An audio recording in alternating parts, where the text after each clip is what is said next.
അപ്പോൾ അങ്ങേ ആത്മാവ് സത്യത്തിലും ആരാധിക്കുവാൻ ഞങ്ങളുടെ ജീവിതത്തിൽ ചെയ്ത എല്ലാ നല്ല ദാനങ്ങൾക്കായി സ്തോത്രം ചെയ്യുന്നു. പരിശുദ്ധ പിതാവേ, അങ്ങയുടെ അതിശയകരം ഞങ്ങളുടെ നടുവിലുണ്ടല്ലോ. കർത്താവെ, ആത്മീകമായി ഞങ്ങളെ വളർത്തിയെടുക്കുന്ന ആ സ്നേഹകരം ഞങ്ങളെ കർത്താവെ പണിതെടുത്തുകൊണ്ടിരിക്കുന്ന ഈ നാഴികൾക്കായി സ്തോത്രം ചെയ്യുന്നു. കർത്താവെ, അനുഗ്രഹിക്കപ്പെട്ട മാറ്റമില്ലാതെ ജീവന്റെ വചനത്തിന് സമീപത്തേക്ക് വരുവാൻ യേശു അങ്ങയുടെ രക്തമല്ലോ ഞങ്ങൾക്ക് വേണ്ടി ഊറ്റപ്പെട്ടത്. ഇന്ന് പകൽ വേളയിലും അപ്പാ അങ്ങയുടെ പൊന്നുമുഖത്തേക്ക് നോക്കുവാൻ തക്കവണ്ണം സ്വർഗം സഹായിക്കണം, ബലപ്പെടുത്തണമേ. ദൂരത്തിന് ചാരിതമായി ദൈവവചനം കേട്ടുകൊണ്ടിരിക്കുന്ന എല്ലാ പ്രിയപ്പെട്ടവരോർത്തും പ്രാർത്ഥിക്കുന്നു. പരിശുദ്ധ പിതാവേ, അവരുടെ ഹൃദയങ്ങൾക്ക് വലിയ രൂപാന്തരം വരുവാൻ, കർത്താവെ വലിയ മാറ്റത്തിന് വിധേയമാകുവാൻ പരിശുദ്ധാത്മാവങ്ങ് സഹായിക്കണം, ബലപ്പെടുത്തണമേ. അപ്പാ അങ്ങനെ അതിശയകരം ഇപ്പോൾ ഞങ്ങളോട് കൂടി ഇരിക്കുമാറാകണമേ. മാറ്റമില്ലാത്ത വചനം നൽകണമേ. കർത്താവ് പരിപാലിക്കുന്നതിനായി സ്തോത്രം. തുടർന്ന് ശുശ്രൂഷകളെ സ്വർഗം മാനിക്കണം, അനുഗ്രഹിക്കണമേ. പ്രാർത്ഥന കേട്ടതിനായി സ്തോത്രം ചെയ്യുന്നു യേശു ക്രിസ്തു നാമത്തിൽ തന്നെ. ദൈവനാമത്തിന് മഹത്വം ഉണ്ടാകട്ടെ. ഇന്ന് പകൽ നേരം ദൈവസന്നിധിയിൽ നമ്മൾ ഒരുമിച്ചായിരിക്കുമ്പോൾ ഹല്ലേലൂയ, ദൈവസന്നിധിയിൽ കർത്താവിനെ ആരാധിക്കുവാൻ, പ്രാർത്ഥിക്കുവാൻ, അവിടെ അനുഗ്രഹിക്കപ്പെട്ട സങ്കീർത്തനം നമ്മൾ കേട്ടു. തിരുമേശം നമ്മുടെ നടുവിലുണ്ടല്ലോ. സ്തോത്രം. വീണ്ടും ഒരു ദിവസം കൊണ്ട് നമ്മുടെ ജീവിതത്തിൽ കർത്താവ് തരുന്നതിനകത്ത് ദൈവത്തെ മഹത്വപ്പെടുത്തുന്നു. അനേകരുടെ ജീവിതത്തിൽ ലഭിക്കാത്ത ഈ ഭാഗ്യമാണ് കർത്താവ് നമ്മുടെ ജീവിതത്തിൽ നൽകിയത്. കർത്താവിനെ ആത്മാവിൽ ആരാധിക്കാനൊക്കെയും കർത്താവ് നമ്മളെ സഹായിച്ചുവല്ലോ. നമുക്ക് ദൈവസന്നിധിയിൽ നമ്മളെ തന്നെ പൂർണ്ണമായിട്ട് നമുക്ക് സമർപ്പിക്കാം. ഇന്ന് അല്പനേരം ദൈവത്തിന്റെ വചനത്തിൽ നമുക്ക് കേൾക്കാനിടയായി തീരാം. നമ്മൾ ദൈവസഭ, ഭൂമിയിൽ എല്ലായിടത്തും ഉള്ള വിശുദ്ധന്മാരുടെ സംഘം അവരൊരുക്കപ്പെട്ടുകൊണ്ടിരിക്കുകയാണ്. അവർ കർത്താവിന്റെ രാജ്യത്തിന് വേണ്ടി അവരെ പരിശുദ്ധാത്മാവ് ഒരുക്കിക്കൊണ്ടിരിക്കുകയാണ് ചെയ്യുന്നത്. ഇന്ന് അതിന്റെ ഭാഗമായിട്ട് ഈ ദേശത്തിലും ദൈവത്തിന്റെ മക്കളെ ദൈവം ഒരുക്കുന്നുണ്ട്. ആത്മാവിൽ കർത്താവ് പണിതുകൊണ്ടാണ് ഇരിക്കുന്നത്. രക്ഷിക്കപ്പെട്ടവരെ കർത്താവിന്റെ തേജസ്സിൽ നിറയുവാൻ തക്കവണ്ണം സ്വർഗം നമ്മുടെ ജീവിതത്തിൽ ചെയ്ത ഓരോ നല്ല നന്മകൾക്കായും പദ്ധതികൾക്കുമായി ഞാൻ ദൈവത്തെ മഹത്വപ്പെടുത്തുകയാണ്. നമുക്ക് ദൈവത്തിൽ നമുക്ക് പ്രാർത്ഥനയോട് കൂടി ആയിരിക്കാം. നമ്മുടെ വീണ്ടെടുപ്പ് അടുത്തുകൊണ്ടിരിക്കുന്നു. അധികം നാളിനി, അധികം വർഷങ്ങൾ ഇനി ഭൂമിയിലില്ല. മനസ്സിലാക്കണം, കൃപയുടെ വാതിൽ അടയുവാൻ ഇനി അല്പ നിമിഷങ്ങൾ മാത്രമേ ഉള്ളൂ. ഇതിനുള്ളിൽ ഒരുക്കപ്പെടുക, ഇതിനുള്ളിൽ നമ്മുടെ ജീവിതം ക്രമീകരിക്കുക. വേണ്ട എല്ലാ കാര്യങ്ങളും നമ്മൾ എവിടെയാണോ നമ്മുടെ ജീവിതത്തിൽ പാളിച്ചകളും കുറവുകളും ഉള്ളത്, അത് സ്തോത്രം ദൈവസന്നിധിയിൽ ഹല്ലേലൂയ പരിഹരിക്കട്ടെ. പരിശുദ്ധാത്മാവിനോട് ചോദിക്കുക, പരിശുദ്ധാത്മാവെ എന്റെ ജീവിതത്തിൽ എവിടെയാണ് ക്രമീകരിക്കേണ്ടത്? പരിശുദ്ധാത്മാവ് എവിടെയാണ് എന്റെ ജീവിതത്തിൽ കുറവുള്ളത്? പരിശുദ്ധാത്മാവ് എവിടെയാണ് എന്റെ ജീവിതത്തിൽ പരാജയപ്പെട്ടിരിക്കുന്നത്? പരിശുദ്ധാത്മാവെ ഞാൻ എവിടെയാണ് നിന്നെ ദുഃഖിപ്പിച്ചിരിക്കുന്നത്? പരിശുദ്ധാത്മാവെ ഞാൻ എവിടെയാണ് ക്രമീകരിക്കേണ്ടത് എന്ന് പരിശുദ്ധാത്മാവിനോട് ചോദിച്ചാൽ, വാസ്തവമായി നീ പരിശുദ്ധാത്മാവിനോട് ചോദിച്ചാൽ പരിശുദ്ധാത്മാവ് നിനക്ക് മറുപടി നൽകും. പരിശുദ്ധാത്മാവിന്റെ ജീവിതത്തോടെ ഇടപെടും. ഹല്ലേലൂയ, സ്തോത്രം. നിന്നെ നടക്കുന്ന വഴികളിലെല്ലാം പോട്ടെ പോട്ടെ എന്ന് പറഞ്ഞ് തോളത്ത് തട്ടുന്നവനല്ല പരിശുദ്ധാത്മാവ്. നമ്മളെ ക്രമീകരിക്കുവാൻ, നിന്നോട് ആദ്യം നിൽക്കുവാൻ പരിശുദ്ധാത്മാവ് പറയും. എന്നിട്ട് ദൈവത്തിന്റെ ആത്മാവ് നിന്നെ കാണിച്ചു തരും എവിടെയാണ് നിന്റെ ജീവിതം ക്രമീകരിക്കേണ്ടത്. അവിടെ പരിഹരിക്കുമ്പോൾ ദൈവത്തിന്റെ കൃപയിൽ നീ വളരുവാനിടയായി തീരും. ഇന്നും ദൈവകൃപ പ്രാപിക്കുവാൻ കഴിയാതെ ഇരിക്കുന്നെങ്കിൽ മനസ്സിലാക്കണം, ഇന്നും ദൈവത്തിന്റെ പരിശുദ്ധാത്മാവിന് നീ കീഴ്പ്പെട്ടിട്ടില്ല. പരിശുദ്ധാത്മാവിന്റെ ആലോചന അനുസരിച്ചല്ല പോകുന്നത്. നിന്റെ ജീവിതത്തെ ദൈവത്തിന്റെ കൃപയ്ക്ക് വിട്ടുകൊടുക്കുവാൻ നീ തയ്യാറാകാത്തത് കൊണ്ട് പലപ്പോഴും പരിശുദ്ധാത്മാവിനെ നിന്നെ ഉപയോഗിക്കാൻ കഴിയാതെ വരുന്നുണ്ട്. പരിശുദ്ധാത്മാവിൽ നിറയപ്പെടുകയാണ് നമുക്ക് നേരം വേണ്ടത്. അപ്പൊ ദൈവാത്മാവിൽ നിറയപ്പെടുമ്പോൾ, ദൈവാത്മാവിന്റെ കൃപയിൽ നീ ആയിത്തീരുമ്പോൾ, ദുഷ്ടന്റെ വഴികളെ നീ സൂക്ഷിച്ചൊഴിയുവാൻ പരിശുദ്ധാത്മാവ് നിന്നെ ബലപ്പെടുന്നു. പകൽനേരം മനസ്സിലാക്കണം, പരിശുദ്ധാത്മാവിന്റെ ആലോചന അനുസരിച്ച് സ്റ്റെപ്പുകളെ വെക്കുവാനായിട്ട് ഇന്ന് പരിശുദ്ധാത്മാവ് നിങ്ങളെ ബലപ്പെടുത്തട്ടെ. നമ്മൾ കഴിഞ്ഞ വെള്ളിയാഴ്ച ദിവസം സ്തോത്രം, നമ്മളുടെ വിളിയും തെരഞ്ഞെടുപ്പും, നമ്മളുടെ മേലുള്ള വാഗ്ദത്തങ്ങളും തെരഞ്ഞെടുപ്പിനെ കുറിച്ചാണ് നമ്മൾ വെള്ളിയാഴ്ച ചിന്തിക്കുവാൻ ഇടയായി തീർന്നത്. വെള്ളിയാഴ്ച വിഷയം നമ്മൾ ചിന്തിച്ചത് ഗലാത്യ ലേഖനത്തിൽ നിന്നായിരുന്നു. അതിന്റെ 3-ാം അധ്യായത്തിൽ നിന്നായിരുന്നു. 3ഉം 4ഉം അധ്യായത്തിൽ നമ്മൾ ചിന്തിക്കാൻ ഇടയായി തീർന്നു. ഇന്ന് സ്തോത്രം മറ്റൊരു വിഷയം അതേ പുസ്തകത്തിൽ നിന്ന് ചിന്തിക്കുവാൻ ഞാൻ ക്രിസ്തുവിൽ ശരണപ്പെടുകയാണ്. ഗലാത്യ ലേഖനത്തിൽ ഞാൻ ആരംഭത്തിൽ നമ്മൾ പറഞ്ഞല്ലോ, വ്യത്യസ്തമായ ഒത്തിരി വിഷയങ്ങൾ അവിടെ സംസാരിക്കുന്നുണ്ട്. ദൈവത്തിങ്കലെ വിശ്വാസത്തിന് നമ്മളെ ആധാരമായിരിക്കുന്നത് പരിശുദ്ധാത്മാവാണ്. പരിശുദ്ധാത്മാവ് നമ്മളിൽ വസിക്കുന്നത് കൊണ്ടാണ് യേശു ക്രിസ്തുവിൽ വിശ്വസിക്കുവാൻ ഇടയായിത്തീരുന്നത്. യേശുവിനെ കുറിച്ച് അറിവുണ്ടെങ്കിലും യേശു ക്രിസ്തുവിൽ വിശ്വസിക്കണമെന്നുണ്ടെങ്കിൽ പരിശുദ്ധാത്മാവ് ഉണ്ടെങ്കിലേ സാധിക്കത്തുള്ളൂ. പരിശുദ്ധാത്മാവ് നമ്മുടെ ഹൃദയങ്ങളിൽ പകരപ്പെട്ടത് കൊണ്ട് നമ്മൾ വാഗ്ദത്തത്തിന് അവകാശികളായിരിക്കുന്നു എന്ന് പൗലോസ് ഗലാത്യ സഭയോട് പറയുന്ന കാര്യമാണ് നമ്മൾ ഈ ലേഖനത്തിൽ വായിക്കുമ്പോൾ കാണുന്നത്. നമ്മളിൽ പരിശുദ്ധാത്മാവ് നമ്മളെ മുദ്ര വെച്ചിരിക്കുമ്പോൾ, പരിശുദ്ധാത്മാവിന്റെ കൃപയിൽ നമ്മൾ ബലപ്പെടുമ്പോൾ, ഹല്ലേലൂയ, നമ്മൾ യഥാർത്ഥത്തിൽ കർത്താവിന്റെ രാജ്യത്തിൽ സ്വർഗത്തിന്റെ പൗരത്വത്തിലേക്ക് നമ്മൾ ഉയരുകയാണ്. സ്വർഗത്തിന്റെ പൗരത്വത്തിലേക്ക് നമ്മളെ ഉയർത്തേണ്ടതിനാണ് പരിശുദ്ധാത്മാവ് ഇടപെട്ടുകൊണ്ടിരിക്കുന്നത്. നമ്മളെ പണിതുകൊണ്ടാണ് ഇരിക്കുന്നത്. നമ്മുടെ അകമയുള്ള മനുഷ്യനെ പണിതുകൊണ്ടാണ് ഇരിക്കുന്നത്. നമ്മളെ പുറമേയുള്ള മനുഷ്യനെ, അകമയുള്ള മനുഷ്യനെ എല്ലാം പരിശുദ്ധാത്മാവ് പണിതുകൊണ്ടാണ് ഇരിക്കുന്നത്. നമ്മളിലെ കുറവുകളെല്ലാം കർത്താവ് ചെത്തി മിനുക്കി എടുത്തുകൊണ്ടിരിക്കുകയാണ്. ഹല്ലേലൂയ. കഴിഞ്ഞ കുറെ വർഷങ്ങൾക്ക് മുമ്പുള്ള ആത്മീക ജീവിതത്തിലല്ല ഒരു അഭിഷേകം പ്രാപിച്ച ദൈവ പൈതലിന്റെ ഇന്നത്തെ നിലനിൽപ്പ് മനസ്സിലാക്കണം. പരിശുദ്ധാത്മാവ് ഓരോ ദിവസങ്ങളും മാസങ്ങളും കഴിയുമ്പോൾ കൂടുതലായിട്ട് വിവിധ മേഖലകളിൽ പരിശോധനകളും ഒരുക്കങ്ങളും പരിശുദ്ധാത്മാവ് കൊണ്ടുവരും. പരിശുദ്ധാത്മാവ് നമ്മളെ സ്തോത്രം പുതുക്കിക്കൊണ്ടാണ് ഇരിക്കുന്നത്. പരിശുദ്ധാത്മാവ് നമ്മളെ പുതുക്കമായി പുതിയതായി നമ്മളെ തീർത്തുകൊണ്ടാണ് ഇരിക്കുന്നത്. പഴയത് എല്ലാ ലെവലിലും നമ്മളിൽ നിന്ന് മാറി പുതിയതായി നമ്മളെ പുതുക്കത്തിലേക്ക് കൊണ്ടുവരുന്ന പരിശുദ്ധാത്മാവാണ്. ഹല്ലേലൂയ. പരിശുദ്ധാത്മാവ് ഇല്ലാത്തവരാണ് എത്ര വർഷം കഴിഞ്ഞാലും ഒരേ പ്രാർത്ഥന, ഒരേ ആരാധന, ഒരേ ചിന്താഗതി, ഒരേ കാഴ്ചപ്പാട്, ഒരേ വികാരങ്ങൾ, ഒരേ വിചാരങ്ങൾ, ഒരേ ചിന്തനങ്ങൾ. അത് പരിശുദ്ധാത്മാവ് അവരിലില്ല. അവർ വെറും ജഡമത്രേ. എന്നാൽ മനസ്സിലാക്കണം, പരിശുദ്ധാത്മാവ് വരുമ്പോൾ ഹല്ലേലൂയ നിങ്ങൾ ശക്തി ലഭിക്കും. വെറുതെ ഒന്നും ഈ ശക്തി ലഭിക്കത്തില്ല കേട്ടോ. ഹല്ലേലൂയ. വെറുതെ ഇരുന്ന് അലച്ചാലൊന്നും ശക്തി ലഭിക്കത്തില്ല. ജീവിതം ക്രമീകരിച്ചാൽ മാത്രമേ ദൈവശക്തിയിൽ നിറയുവാൻ ഇടയാകത്തുള്ളൂ. പരിശുദ്ധാത്മാവിന്റെ നിറവിലേക്ക് വരണം. പെന്തക്കോസ്ത് നാളിൽ അവർ കൃപാവരസത അഭിഷേകം പ്രാപിച്ചതുപോലെ അഭിഷേകം പ്രാപിക്കുന്ന ഒരു ചരിത്രം അഭിഷേകം പ്രാപിച്ച എല്ലാ മനുഷ്യർക്കും പറയാനുണ്ട്. അഭിഷേകം പ്രാപിച്ച ഒരു ദിവസം ഫസ്റ്റ് ഡേയെ കുറിച്ച് പറയുവാനുണ്ട്. അതിന് നേരെ പലപ്പോഴായിട്ട് കർത്താവ് ഹല്ലേലൂയ അവർക്ക് നിറവിന്റെ അനുഭവം നൽകിക്കൊണ്ടിരിക്കും. പരിശുദ്ധാത്മാവിനെ പ്രാപിച്ചവരെല്ലാം ജീവിതത്തിന്റെ ഓരോ നിമിഷങ്ങളും നിറവിലേക്ക് ദൈവം കൊണ്ടുവന്നുകൊണ്ടിരിക്കും. പല ദിവസങ്ങളും ദൈവം നിറച്ചുകൊണ്ടിരിക്കും. ആ നിറവ് അനുഭവിക്കുമ്പോൾ മനസ്സിലാക്കിക്കോണം, എന്റെ കർത്താവിന് എന്നോടുള്ള സ്നേഹം എത്ര വലിയതാണ്. ഹല്ലേലൂയ സ്തോത്രം. അവൻ ഏറ്റവും ശ്രേഷ്ഠമായതാണ് തരുന്നത്. പരിശുദ്ധാത്മാവിന്റെ നിറവ് ഒരു നിസാര കാര്യമല്ല. പരിശുദ്ധാത്മാവിന്റെ നിറവ് നമ്മളിൽ തുടർമാനമായി പല ആവർത്തി നമ്മുടെ ജീവിതത്തിൽ വന്നുകൊണ്ടിരിക്കും. പല സമയങ്ങളിൽ, പല ദിവസങ്ങളിൽ. അത് സ്വർഗം നിശ്ചയിച്ച ദിവസങ്ങളിൽ നമ്മളിൽ ആ നിറവ് വെളിപ്പെട്ടുകൊണ്ടിരിക്കും. ആളുകൾ വചനത്തിന്റെ പുതിയ തലങ്ങളിലേക്ക്, ശുശ്രൂഷയുടെ പുതിയ തലങ്ങളിലേക്ക്, കൃപാവരങ്ങളുടെ പുതിയ തലങ്ങളിലേക്ക് പരിശുദ്ധാത്മാവ് നമ്മളെ നടത്തും. ഹല്ലേലൂയ. ഇതിന് അർഹരായവർക്ക് മാത്രമാണ് ദൈവരാജ്യത്തിൽ പോകാൻ കഴിയത്തുള്ളൂ. പോവുകയല്ല, കൊണ്ടുപോകാൻ പറ്റത്തുള്ളൂ.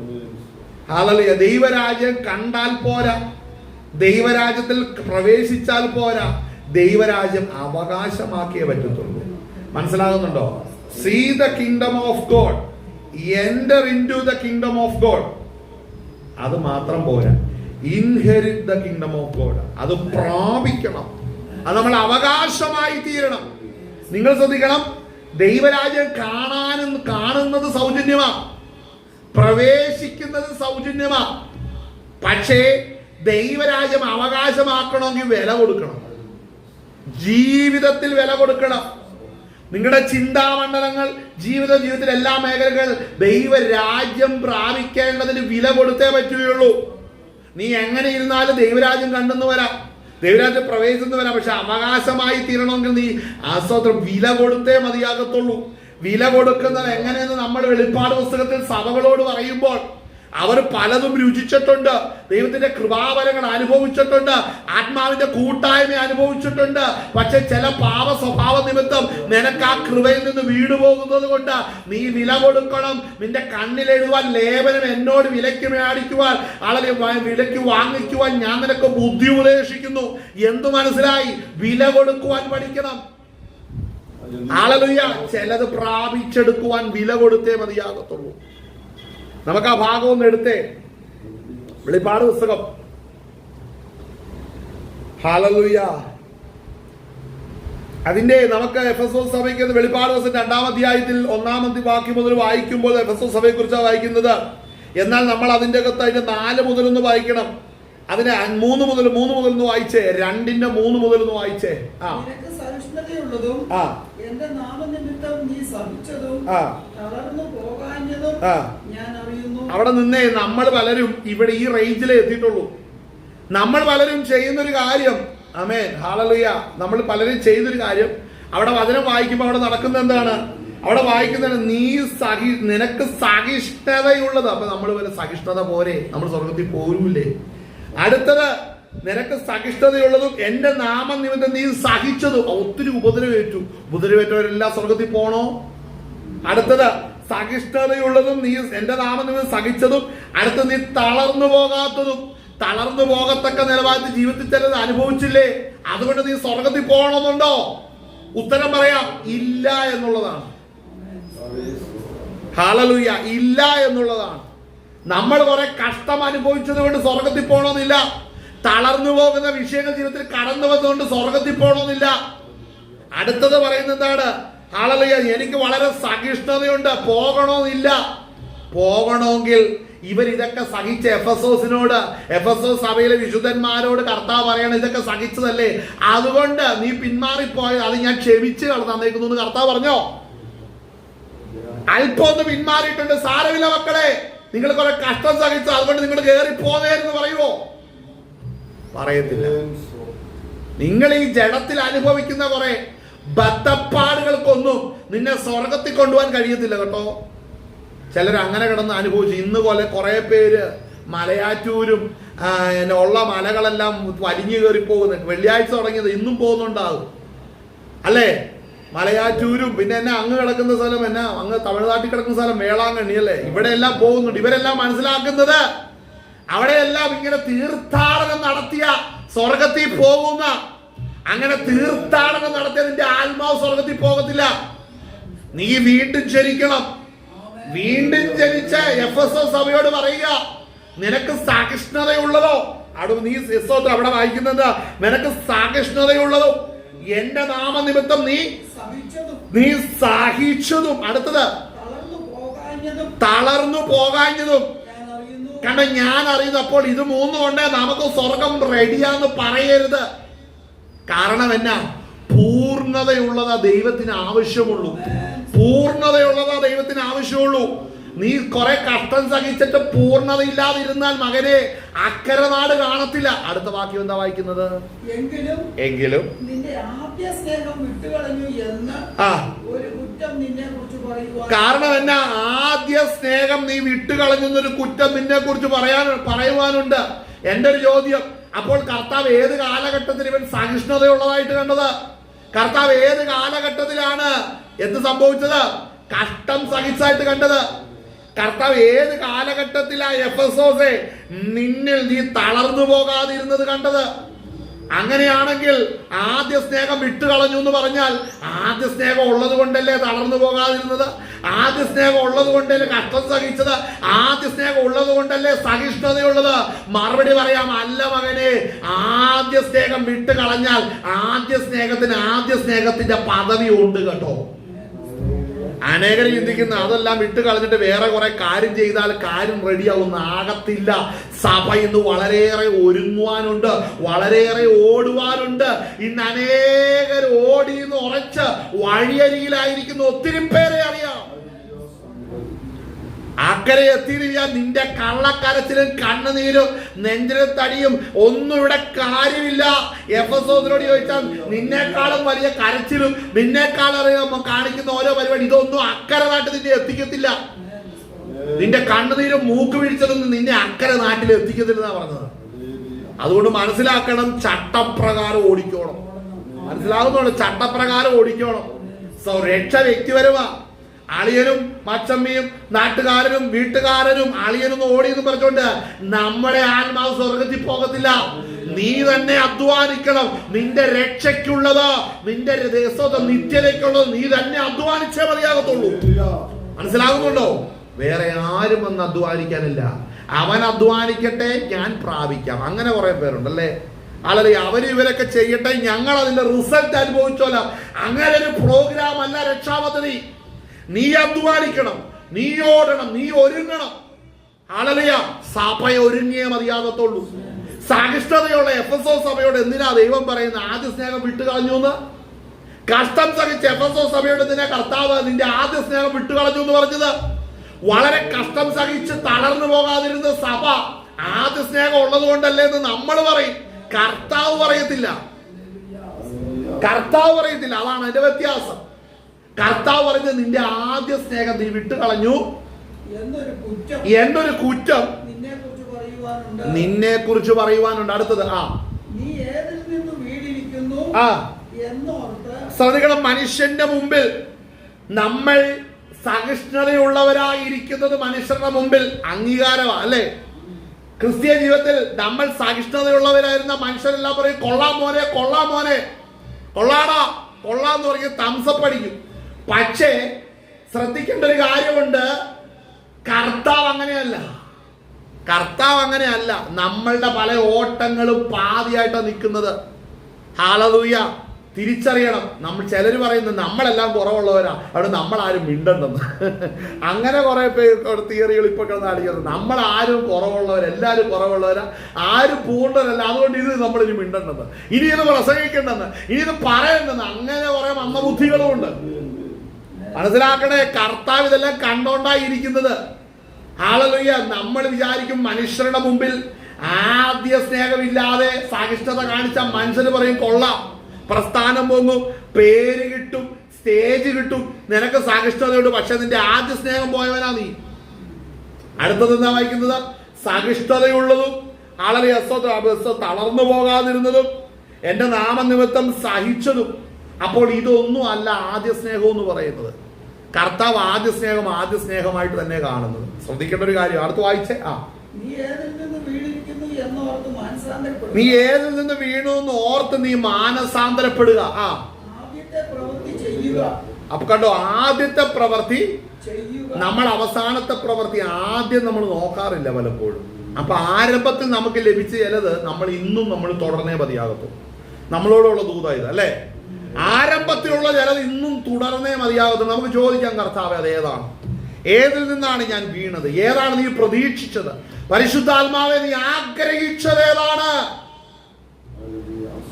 അത് ഇന്ന് പകൽ നേരം ഒന്ന് ഗ്രഹിക്കുവാനായിട്ട് നമ്മളെ തന്നെ പൂർണ്ണമായി നമുക്കൊന്ന് സമർപ്പിക്കാം. വായിച്ച്. അല്ലാതിരുന്നാൽ നീ മാനസാന്തരപ്പെടാതിരുന്നാൽ നിന്റെ നിലവിളക്ക് അതിന്റെ നിലയിൽ നിന്നും നീക്കുകയും ചെയ്യും. അപ്പോൾ മനസ്സിലാക്കണ, കർത്താവിന്റെ വരവ് വരെ നിലവിളക്ക് അവിടെയുണ്ട്. സഭ അവിടെ കാണും. പ്രാർത്ഥനയും കൊട്ടിപ്പാട്ടും ഉപവാസവുമായിട്ട് അവിടെ സംഭവം കാണും. ഹല്ലേലൂയ.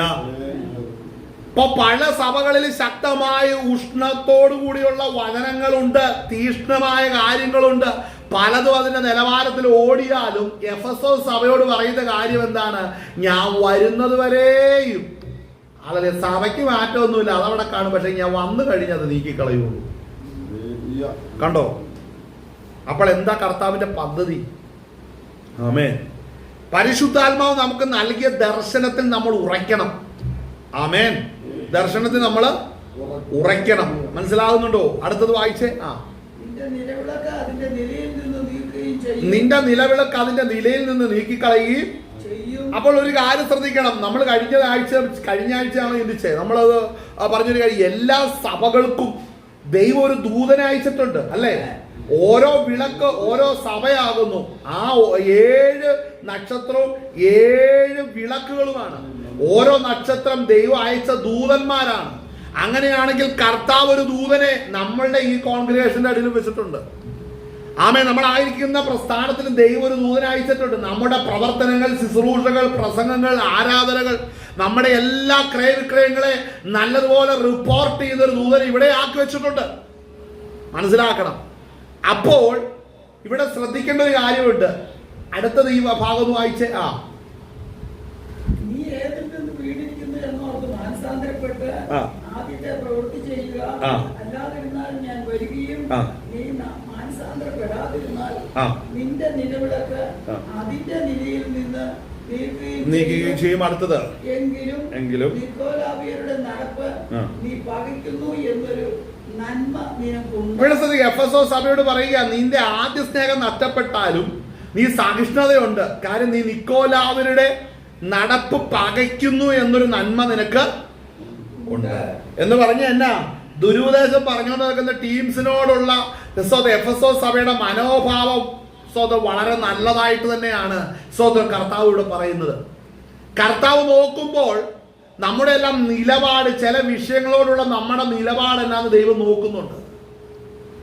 ചില പ്രതിസന്ധികളുടെ നടുവിൽ അഡ്ജസ്റ്റ്മെന്റിന് റെഡിയാകാതെ നിൽക്കുന്നത് മനുഷ്യരുടെ കണ്ണിലൂടെ നോക്കുമ്പോൾ അവഹേളനത്തിനോ എതിർപ്പിനോ കാരണമായാലും ദൈവവചനത്തിന്റെ വെളിച്ചത്തിൽ നീ അത് സഹിച്ചു മുമ്പോട്ട് പോകുന്നത് സ്വർഗം കാണുമ്പോൾ നിന്റെ നടപ്പ് അതിലൊരു നന്മയുണ്ടെന്ന് ദൈവം കാണുന്നുണ്ട്. മനസ്സിലാവുന്നുണ്ടോ?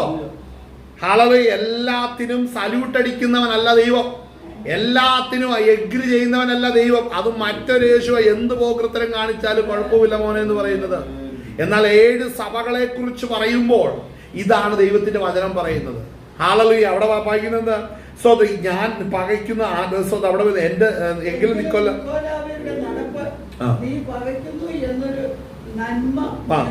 നിനക്കൊണ്ട്. അടുത്തത് അത് ഞാനും ക്രിസ്തുവും പകയ്ക്കുന്നു.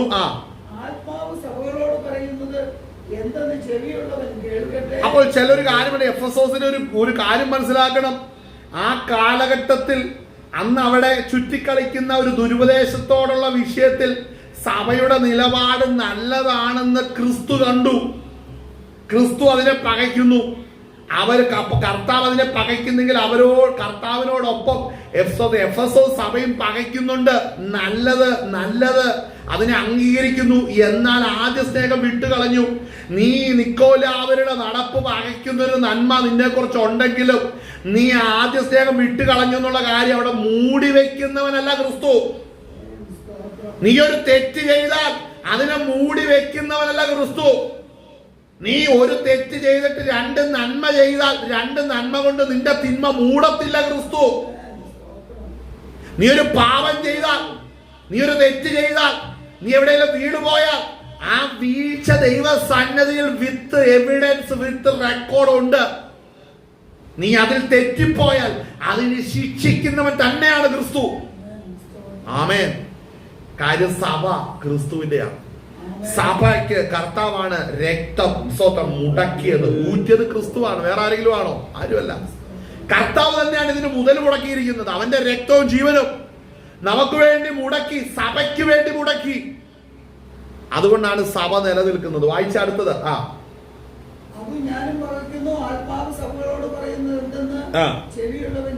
കണ്ടോ? അപ്പൊ അവിടെ പറയുന്നൊരു കാര്യം ഇതാണ്. പരിശുദ്ധാത്മാവ് സഭകളെ കുറിച്ച് പറയുന്ന ദൈവാലോചന, ആത്മാവിന്റെ ആലോചന ഇതാണ്.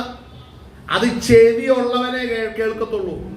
ഒത്തിരി പേര് അവിടെ ഇരിപ്പുണ്ട്, അവർക്കൊന്നും അത് വിഷയമല്ല. അവർക്ക് എങ്ങനെയെങ്കിലും വിസ കിട്ടണം, PR കിട്ടണം, വിദേശത്ത് പോകണം, ജോലി കിട്ടണം, മക്കളുടെ കാര്യം, മരുമക്കളുടെ കാര്യം, കൊച്ചുമക്കളുടെ കാര്യം, വണ്ടി, വീട്, അത് ഇതെല്ലാം കിട്ടണം. അവരുടെ ചെവി തുറക്കത്തില്ല. അതുകൊണ്ട് അവിടെ ചെവി ഉള്ളവൻ കേട്ടാ മതി. ചെവി ഇങ്ങനെ ഇരുന്നിട്ട് കാര്യമില്ല, തുറന്ന് അതിൻ്റെ കൂടെ കേൾക്കേണ്ടത് കേൾക്കണം.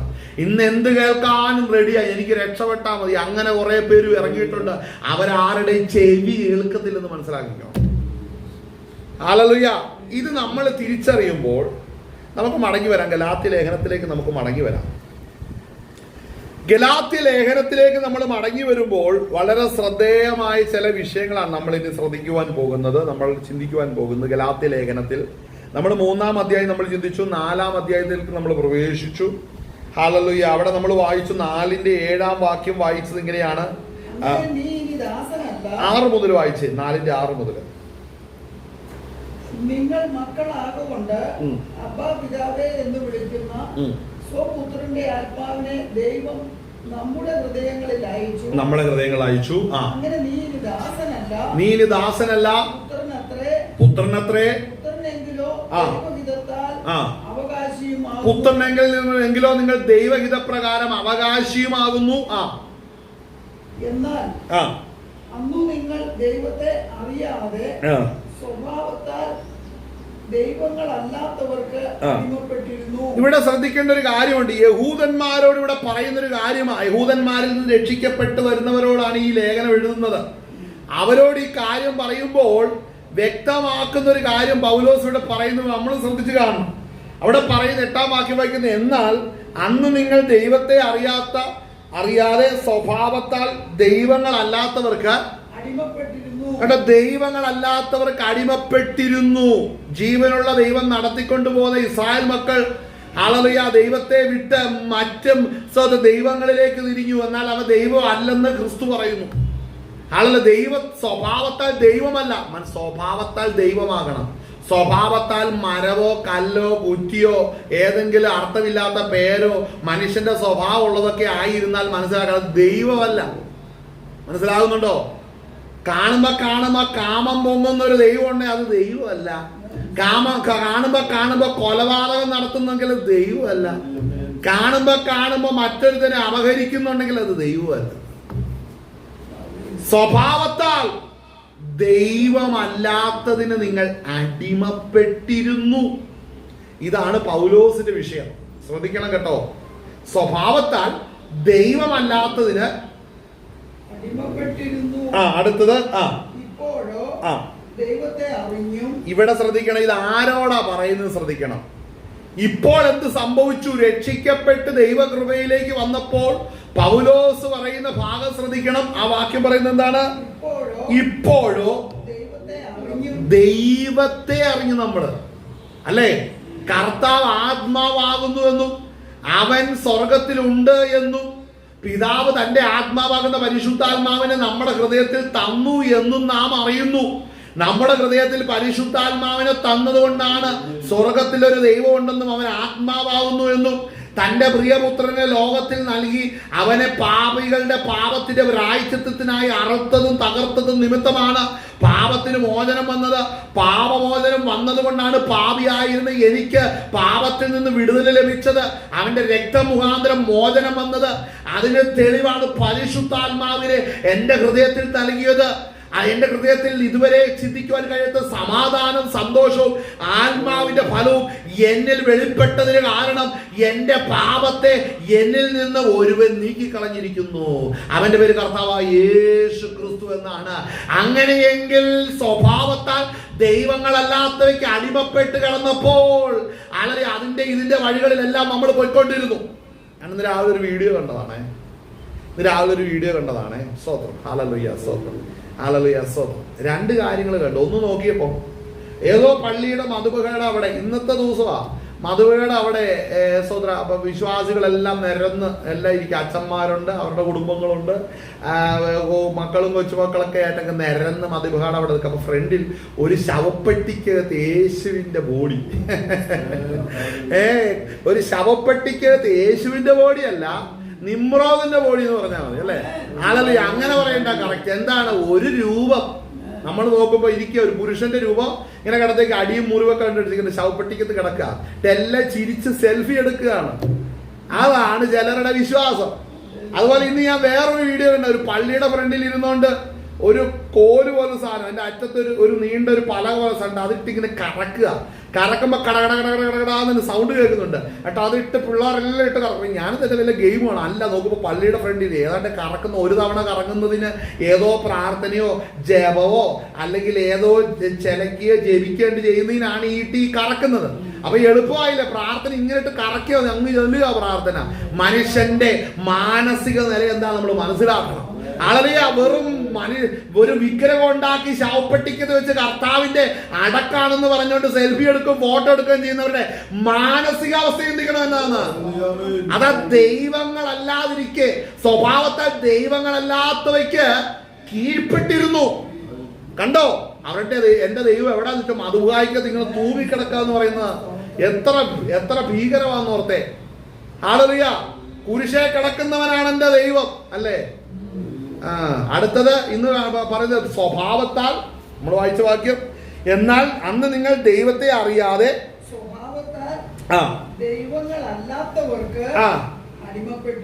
അടിമപ്പെട്ടിരുന്നു. ശ്രദ്ധിക്കേണ്ട ഒരു കാര്യമാണ് ഇത്. എല്ലായിടത്തും ചെല്ലുമ്പോ പണ്ട് ഇന്ന് സമുദായക്കാരുടെ അവസ്ഥ അനുസരിച്ച് പറഞ്ഞ എല്ലാ പള്ളിക്കകത്തും കാണുന്ന കാര്യങ്ങൾ തന്നെയാണ് അല്ലേ? ഉള്ള മെഴുകുതിരി അതെല്ലാം കത്തിച്ച് പോയി മുട്ടയെ നീന്തുന്നു, ഉരുളുന്നു, ശയനപ്രദർശനം നടത്തുന്നു. ഇതെല്ലാം ഇത് ചെയ്തുകൊണ്ടിരിക്കുകയാണ്. കഴിഞ്ഞ ആഴ്ച ഓലയും കീറി കൈ പിടിച്ചിട്ട് ഹോശാന എന്നും പറഞ്ഞ് പള്ളിയുടെ ചുറ്റും കിടന്ന് ഓടി അല്ലേ? കഴുതയില്ല, ഓല മാത്രമേ ഉള്ളൂ. അല്ലേ? കഴുത ഇല്ല, ഓല മാത്രമേ ഉള്ളൂ.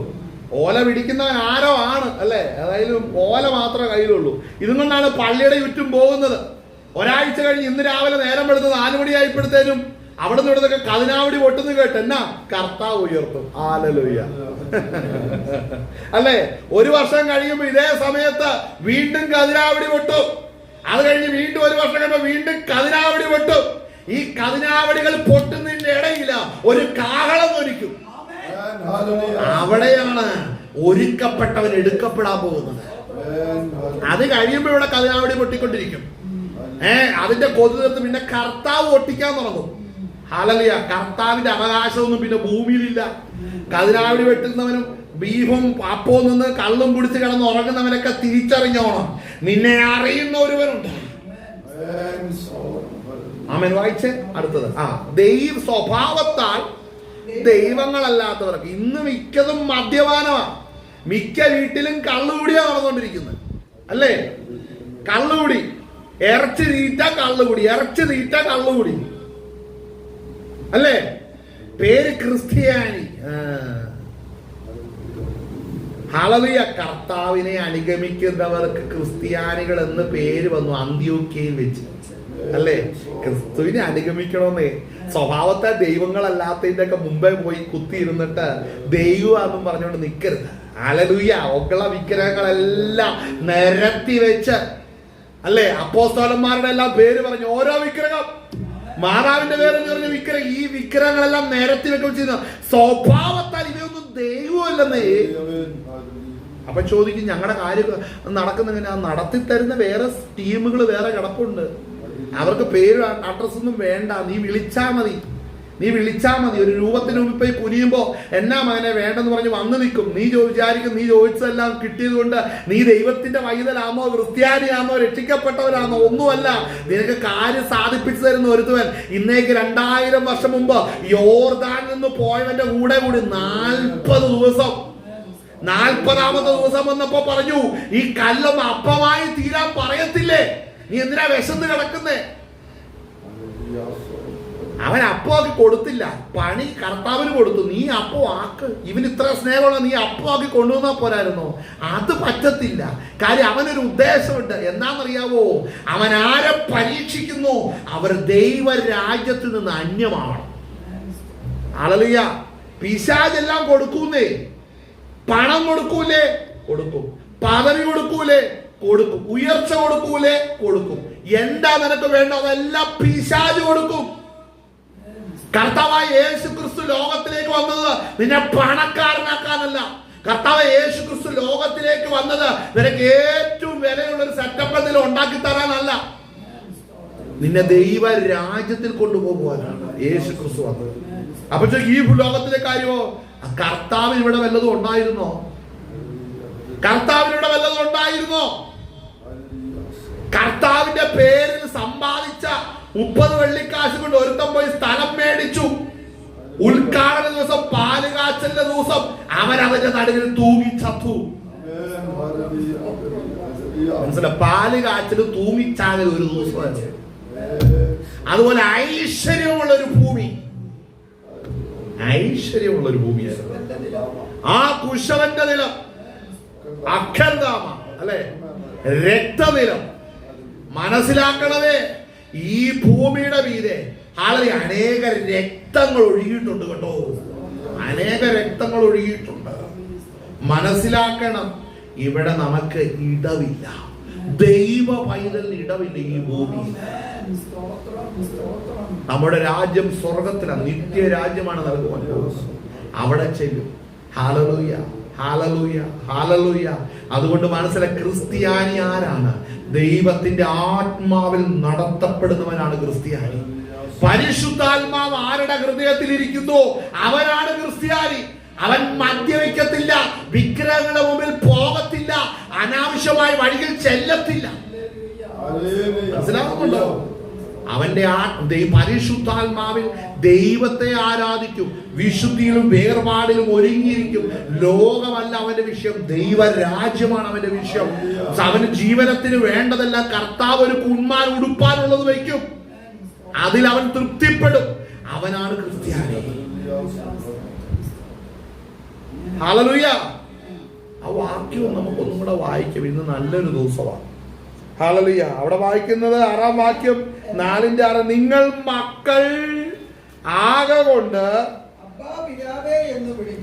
അബ്ബാ പിതാവേ എന്ന് വിളിക്കുന്ന സ്വപുത്രന്റെ ആത്മാവിനെ. ക്രിസ്ത്യാനിക്ക് എന്താ ഭൂമിയിലുള്ളതെന്നറിയാമോ? പിതാവിനെ പുത്രനാകുന്ന ക്രിസ്തു അബ്ബാ പിതാവേ എന്ന് വിളിച്ച അതേ ആത്മാവാണ് പിതാവായ ദൈവം ക്രിസ്ത്യാനിയുടെ ഹൃദയത്തിൽ നൽകുന്നത്.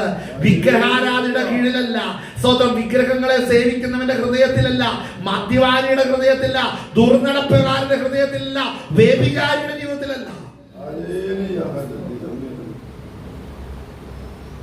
ഹല്ലേലൂയ. അടുത്ത് വായിച്ചേ. നിങ്ങൾ മക്കൾ ആകൊണ്ട് അബ്ബാ പിതാവേ എന്ന് വിളിക്കുന്ന സ്വപുത്രന്റെ ആത്മാവിനെ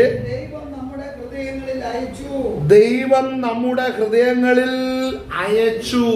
ആമേൻ. ശ്രദ്ധിക്കണം, പരിശുദ്ധാത്മാവിനെ പിതാവായ ദൈവം അബ്ബാ പിതാവേ എന്ന് വിളിക്കുന്ന സ്വപുത്രന്റെ ആത്മാവ് വിശ്വസിക്കുന്ന നമ്മുടെ ഹൃദയത്തിൽ പകർന്നു. യേശു ക്രിസ്തുവിൽ വിശ്വസിക്കുന്നവൻ വിഗ്രഹത്തിന്റെ പുറകെ പോകത്തില്ല, ജപത്തിനും മന്ത്രവാദത്തിനും ക്ഷുദ്രപ്രയോഗത്തിനും പുറകെ പോകത്തില്ല, സ്വന്തം വ്യഭിചാരത്തിനും ആഭിചാരത്തിനും പോകത്തില്ല. ദൈവവചന അടിസ്ഥാന പ്രകാരം ജീവിക്കും, പൗരോഹിത്യത്തിന് കീഴിൽ പോകുകയില്ല. 5 അടിസ്ഥാനം അപ്പോസ്തലനും പ്രവാചകനും ഇടയിൽ ഉപദേശ സുവിശേഷം ക്രിസ്തു ഇട്ട 5 അടിസ്ഥാനത്തിന്മേൽ പണിയപ്പെടും ദൈവസഭ. ദൈവസഭ ഒരു കെട്ടിടമല്ല. ദൈവസഭ ഒരു കെട്ടിടമല്ല. ദൈവസഭ രക്ഷിക്കപ്പെടുന്ന വ്യക്തികളാണ് ദൈവസഭ. അത് അനേക ജനമാണ്, ആദ്യജാതന്മാരുടെ സഭ. അവിടെ പേര് വരുവാൻ ഇടയായി തീർന്നു. അങ്ങനെയെങ്കിൽ ദൈവത്തിന്റെ ആത്മാവ് ആരുടെ ഹൃദയത്തിലാണോ തന്റെ ആത്മാവിനെ പകർന്നിരിക്കുന്നത് അവരാണ് ദൈവ പൈതൽ, അവരാണ് കർത്താവിന്റെ സന്തതികൾ, അവരാണ് ക്രിസ്ത്യാനികൾ. ഹല്ലേലൂയ. അവർ വഴി കിടന്ന് തല്ലുണ്ടാകത്തില്ല, എലക്ഷന് കുമ്പനാട്ടിൽ കിടന്ന് വഴക്കുണ്ടാകത്തില്ല, അല്ലേ? വഴക്കുണ്ടാകത്തില്ല, ജാതി സ്പിരിറ്റ് ഉണ്ടാകത്തില്ല. അവനും ഇവന് സ്ഥലങ്ങളും ജില്ല വെച്ച് തിരിവില്ല, ഹൈ റേഞ്ച് ലോ റേഞ്ച് തിരിവില്ല. അതാണ് സഭയുടെ പ്രത്യേകത, അല്ലേ? ബോഡി തൊലിക്ക് പ്രത്യേകതയില്ല, തൊലിക്ക് ഒരു പ്രത്യേകതയില്ല, അതിലും ഡിസ്ക്രിമിനേഷൻ ഇല്ല. അവനാണ് ദൈവസഭ, അവനാണ് ദൈവസഭ. കാര്യം ഇതിനൊക്കെയും അവനെ അർഹനാക്കുന്നത് പരിശുദ്ധാത്മാവാണ്. കാര്യം എന്നിലൊരു ഗുണവും ഇല്ലാതിരിക്കെ ദൈവത്തിന്റെ ആത്മാവിനെ നമ്മുടെ ഹൃദയത്തിൽ അബ്ബാ പിതാവേ എന്ന് ക്രിസ്തു പിതാവിനെ വിളിച്ച സ്വപുത്രന്റെ ആത്മാവിനെ പിതാവ് നമ്മുടെ ഹൃദയത്തിൽ പകർന്നെങ്കിൽ മനസ്സിലാക്കണം, നമ്മൾ വായിച്ച വാക്യം എന്ത് പറയുന്നു? നമ്മൾ സ്തോത്രം ഹല്ലേലൂയ. അവിടെ ഇപ്പോഴോ ദൈവത്തെ അറിഞ്ഞും, 9-ാം വാക്യം, ഇപ്പോഴോ ദൈവത്തെ അറിഞ്ഞും. കണ്ടോ, ദൈവം നമ്മളെ അറിഞ്ഞു. ആരെയാണ് അറിയുന്നത്? ഹല്ലേലൂയ. പരിശുദ്ധാത്മാവിനെ പ്രാപിച്ചവരെ പിതാവ് അറിയുവാൻ തുടങ്ങുന്നത്. തന്റെ ആത്മാവിനെ പകരപ്പെട്ടവരിലുണ്ടോ അവരെയാണ് പിതാവ് പരിശോധിക്കുന്നത്. ആമേൻ. ഹല്ലേലൂയ. ഇതുവരെ അഭിഷേകം പ്രാപിക്കാതെ ആത്മനിറവ് പ്രാപിക്കാതെ ഇരിക്കുന്നവരുണ്ട്. അവരിങ്ങനെ കന്നുകാലി നോക്കുന്ന പോലെ നോക്കും എന്റെ മുഖത്തേക്ക്, എന്നാ ചെയ്യുമെന്ന്. പക്ഷെ ഒരു കാര്യമുണ്ട്, നീ പോകത്തില്ല, ഇവിടെ കിടക്കാം. മനസ്സിലാക്കണം, നീ വീണ്ടും ചരിക്കണം, മാനസാന്തരപ്പെടണം. എഫെസോ സഭയോട് പറഞ്ഞത് മാനസാന്തരപ്പെടണം, പരിശുദ്ധാത്മാഭിഷേകം പ്രാപിക്കണം. ഹല്ലേലൂയ. ദൈവത്തിന്റെ ആത്മാവ് നിന്നിൽ വന്നാലും നീ ദൈവ പൈതലാകുന്നുള്ളൂ. Hallelujah, hallelujah. ഇവിടെ പറയുന്ന വാക്ക് ശ്രദ്ധിക്കണം, വിശേഷാൽ ദൈവം നിങ്ങളെ അറിഞ്ഞുമിരിക്കെ നിങ്ങൾ പിന്നെയും ബലഹീനവും ദരിദ്രവുമായ അവിടെ നിന്നാണ് നിന്നെ രക്ഷിച്ചത്. നിന്റെ ആദ്യ സ്നേഹം നിന്നിൽ നിന്ന് വിട്ടുകളഞ്ഞു എന്ന് പറയുമ്പോൾ ബലഹീനവും ദരിദ്രവുമാകുന്ന ചില പാഠങ്ങളിലേക്ക് നീ തിരിഞ്ഞോ? എന്താണ് ബലഹീനവും ദരിദ്രവുമായ പാഠങ്ങൾ? വായിച്ചേ അടുത്തത്. തിരിഞ്ഞ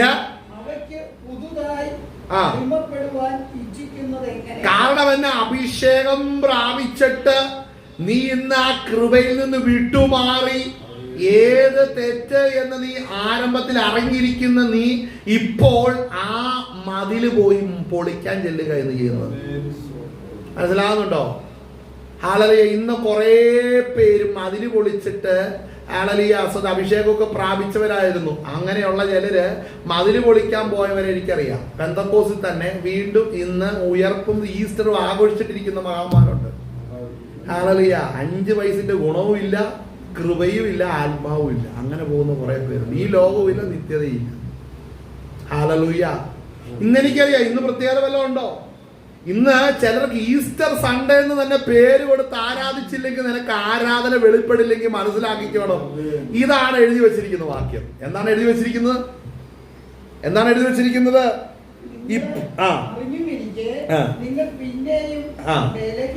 ഇവിടെ ബലഹീനം. ഇത് ബലഹീനമാണെന്നേ, ഇത് ദാരിദ്ര്യമാണ്. ദൈവസന്നിധിയിൽ ഇങ്ങനെ പോകുന്നതൊക്കെ ദാരിദ്ര്യ വിഷയമാണ്. വർഷങ്ങൾക്ക് മുമ്പേ ഈ വക കാര്യങ്ങളിലേക്ക് പോകരുത്. ഇതിൽ നിന്നാണ് കർത്താവായ യേശു ക്രിസ്തു നമ്മളെ രക്ഷിച്ചിരിക്കുന്നത്. യേശു തന്റെ വിലയേറെ രക്തം കൊടുത്ത് നമ്മൾക്ക് മറുവിലയായി കർത്താവ് തീർന്നത് ഈ വക ബലഹീനമായ പാഠങ്ങളിൽ നമ്മൾ ചെല്ലാതെ വണ്ണം നമ്മൾ കർത്താവ് നമ്മളെ രക്ഷിച്ചതാണ്. ആ വഴികളിലേക്ക് നീ വീണ്ടും പോകരുതെന്ന് കണ്ടിട്ട് കർത്താവ് നമ്മളെ രക്ഷിക്കുമ്പോൾ നമ്മൾ ഇന്ന് പണ്ട് തെറ്റായിരുന്നതൊക്കെ ഇന്ന് കുറെ നാൾ കഴിയുമ്പോൾ ശരിയാകുക. കുറെ പഠിച്ചറിവെത്തുമ്പോ മകനെ ഹല്ലേലൂയ, ഈ ഗലാത്യ സഭയെ പോലെ ആകരുത്. ആത്മാവ് കൊണ്ട് തുടങ്ങിയിട്ട് ഇപ്പൊ ജഡം കൊണ്ട് സമാപിക്കുന്നവരാണ് ഇന്ന് ഈ വഴി കൂടെ പോകുന്നത്. ഒരിക്കൽ ആത്മാവിൽ ആരാധിച്ചതാ, ആത്മാവിന്റെ മർമ്മങ്ങളെ അറിഞ്ഞതാ. ഇന്ന് കുറച്ച് പണം വന്നു, കുറച്ച് പദവികൾ വന്നു, കുറച്ച് കൂട്ടുകെട്ടുകൾ വന്നപ്പോൾ എന്ത് പറ്റിയെന്നറിയാമോ? ഉപദേശത്തിന്റെ അതിര് പോയി. നീ ഇപ്പൊ ദരിദ്രനായി തീർന്നു. നീ സമ്പന്നനായിരുന്നു, ഇപ്പൊ ദേശത്തിൽ വെച്ച് ഏറ്റവും വലിയ സ്തോത്രം അതപ്പതിച്ചവൻ നീയായി തീർന്നിരിക്കുക. എങ്ങനെയാണ്?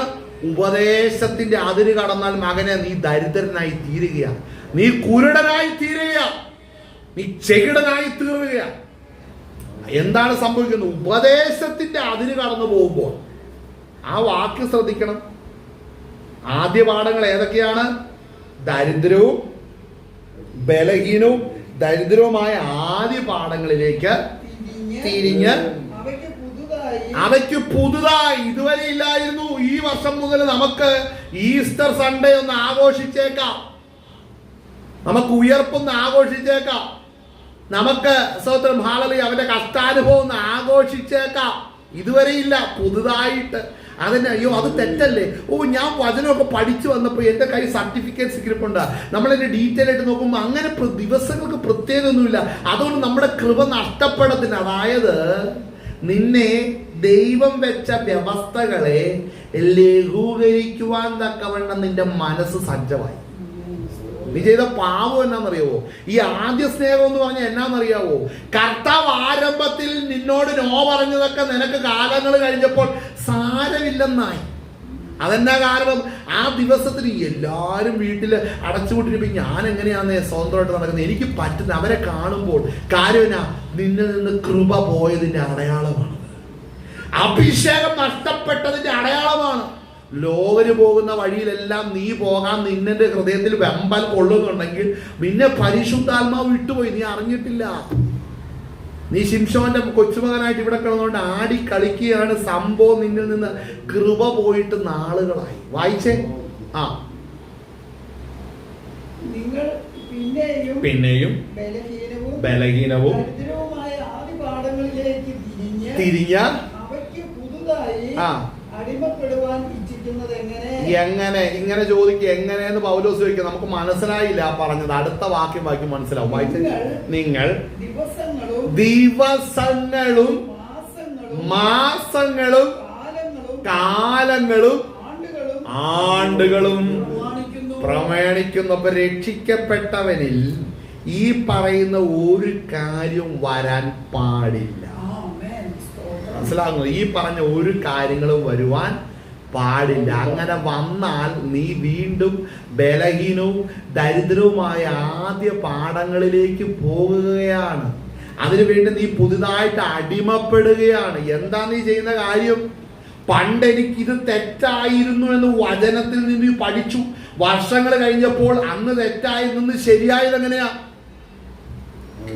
എനിക്കറിയാവുന്ന കുറെ പേരുണ്ട്. ഹല്ലേലൂയ. അവര് ആദ്യകാലങ്ങളിൽ പറയും പൗരോഹിത്യത്തിന്റെ കൂടെ പോരുത്, അങ്ങനെ പോകരുത്, ഇങ്ങനെ പോരുത് എല്ലാം പറയും. ഇവര് കുറച്ച് നാൾ കഴിഞ്ഞ് കുറച്ച് പേർ ഏതാണ്ടൊക്കെ ആയിന്ന് തോന്നിക്കഴിയുമ്പോണ്ട് പണ്ട് ഈ നീളക്കുപ്പായക്കാരെ കാണുമ്പോൾ ഒരു ബഹുമാനം, എഴുന്നേറ്റ് നിൽക്കും. ഞങ്ങൾ അവിടെ ഒന്ന് ഞങ്ങളുടെ കൂടെ ഒന്ന് പ്രാർത്ഥിക്കാനൊക്കെ അതിനെന്നാ പോകുന്നത്, കാരണം അടുത്ത മീറ്റിങ്ങിന് ചെല്ലും. അവിടെ ചെല്ലൊരു 10 മിനിറ്റ് ഇവന് കൊടുക്കും. എന്താ നടക്കുന്നറിയാവോ? നീ വീണ്ടും അടിമപ്പെട്ട് കിടക്കുക. പലർക്കിത് മനസ്സിലായിട്ടില്ല. അത് പെരുകി പെരുകി വരുമ്പോൾ നീ പഴയ മാളത്തിലേക്ക് തിരിച്ചു കയറും. പിശാചിന്റെ അജണ്ടയാണത്. ദൈവ വഴിതന്നെ തളർത്താൻ കൊണ്ടുവരുന്ന പണി. നിന്നെ പഴയതുപോലെ തന്നെ നീ എന്ത് ചെയ്യണം? പഴയതുപോലെ നീ ദിവസങ്ങളും മാസങ്ങളും ആണ്ടുകളും പ്രമാണിക്കണം. അവര് പറയുന്നത് ഇന്ന വീട്ടിലെ ഇന്ന പാസ്റ്റർ ഇങ്ങനെ പോകുന്നുണ്ടല്ലോ, നിനക്കെന്നാ പ്രത്യേകത? അതേ അവന്റെ കണ്ണിന്റെ ആത്മീയത്തിന്റെ ഫ്യൂസേ അടിച്ചു പോയതാന്നേ, അതുകൊണ്ടാണ് അവൻ അങ്ങനെ പോയത്. അപ്പൊ പറയും കുറെ പേര് അങ്ങനെ ചെയ്യുന്നുണ്ട്. അതേന്നെ ആത്മീയത്തിൽ അങ്ങനെ പോകുന്നു പറഞ്ഞിട്ടുണ്ട്. കൃപയിൽ നിൽക്കുന്നവരുണ്ട്, വീണവരും ഉണ്ടെന്നേ. വീണവരെ ഇവന്മാര് കണ്ടിട്ടുള്ളൂ, കൃപയിൽ നിൽക്കുന്നവരെ കണ്ടിട്ടില്ലല്ലോ. കൃപയിൽ നിൽക്കുന്നവരെ കണ്ടിട്ടില്ല, വീണവരെ മാത്രമേ ഇവർക്ക് അറിയത്തുള്ളൂ. അവരുടെ അഡ്രസ്സും പേരും ഇവര് കേട്ടിട്ടുള്ളൂ. അവൻ തെറ്റിപ്പോയി, അവൻ വചനത്തിൽ നിന്ന് തെറ്റിപ്പോയി. പെന്തക്കോസ് ലേവലുള്ള അത് കടന്നോട്ടെ, അത് ശവപ്പെട്ടിയിൽ ഒട്ടിക്കാൻ കൊള്ളാം, അത്രേ ഉള്ളൂ. കർത്താവ് മാനിക്കുന്നില്ലല്ലോ. കർത്താവ് എന്ന് പറയും ഞാൻ കൃപാവരങ്ങളെ കുറിച്ചും ഓർത്ത് ദുഃഖിക്കുന്നവനല്ല കർത്താവ്. ആമേൻ. മനസ്സിലാക്കണം, നമ്മളിൽ പകർന്ന കൃപകളോ കൃപാവരങ്ങളെ ഓർത്ത് ദുഃഖിക്കുന്നില്ല. കാരണം നമ്മൾ രക്ഷ പ്രാപിക്കുവാൻ കർത്താവ് നൽകിയിട്ടുണ്ടെങ്കിൽ അത് അവന്റെ കൃപ. അവൻ നല്ലവനായി കൊണ്ട് തന്നു. നീ ദുഷ്ടനായി തീർന്നത് കൊണ്ട് അവന്റെ നന്മ നിന്റെ ദുഷ്ടത കൊണ്ട് മാറുമെന്ന് വിചാരിക്കരുത്. ഹല്ലേലൂയ. വാക്യം തുറന്ന് വായിച്ചേ. നിങ്ങൾ ദിവസങ്ങളും മാസങ്ങളും കാലങ്ങളും ആണ്ടുകളും പ്രമാണിക്കുന്നു. കണ്ടോ, ദിവസങ്ങളും മാസങ്ങളും ആണ്ടുകളും ഇപ്പൊ ഉയർപ്പായി അല്ലേ? കുറച്ചും കൂടെ കഴിഞ്ഞു കഴിഞ്ഞിട്ടുണ്ടെങ്കിൽ പിന്നെ പെരുന്നാളുകൾ തുടങ്ങുന്ന ടൈമാ അല്ലേ? വീണ്ടും കുറച്ചും കൂടെ കഴിഞ്ഞു കഴിഞ്ഞിട്ടുണ്ടെങ്കിൽ പിന്നെ ക്രിസ്മസിലേക്ക് എത്തും. ഈ വർഷം അവസാനമാകുമ്പോൾ വീണ്ടും പിന്നെ പെരുന്നാളുകളായി ദിവസങ്ങളായി ഓരോ വിശുദ്ധന്മാർക്ക് ഓരോ ദിവസങ്ങള്. ഇത് കഴിഞ്ഞ് പ്രധാനപ്പെട്ട പള്ളി പ്രതിഷ്ഠകള്, പള്ളിയുടെ നേർച്ചകള്, വീണ്ടും കഷ്ടാനുഭവങ്ങൾക്ക് എത്ര 40 ദിവസം 50 ദിവസം നേർച്ച. ഇറച്ചി മീനും തിന്നത്തില്ല, ബാക്കിയെല്ലാം തിന്നും. അത് കഴിഞ്ഞ് വീഴ്ത്തി വീഴുന്നു ആ പറഞ്ഞത് എഴുതി കഴിയുമ്പോൾ. ഇതൊക്കെ ചെയ്തുകൊണ്ടുള്ള കാര്യം ഇതാണ്.